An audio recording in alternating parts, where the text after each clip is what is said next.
அனைவரும் ஆனந்தமாய் வாழ்க.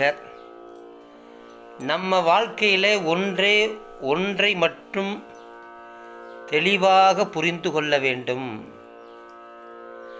நமக்கு எந்த ஒரு நல்லதையும் செய்வதற்கு ஈசன் இருக்கின்றான்.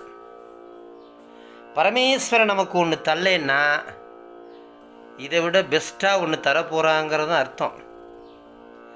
ஈஸ்வரன் தராத ஒன்றை வேறு யாராலும் தர முடியாது. அதனால் நமக்கு ஒன்று கிடைக்கலன்னா கவலைப்படக்கூடாது. அடுத்தபடியான முயற்சியை செய்து கொண்டு போகணும். நம்ம வாழ்க்கையில் நமக்கு எதை எப்பப்போ தரணும் அப்படின்னு ஈஸ்வரனுக்கு தெரியும். அவன் நமக்கு வேண்டியதை செய்வான் என்ற ஒரு நம்பிக்கையோடு நமது வாழ்க்கை பிரயாணத்தை நாம் கொண்டு செல்ல வேண்டும். எல்லாம் ஈசன் செயல்.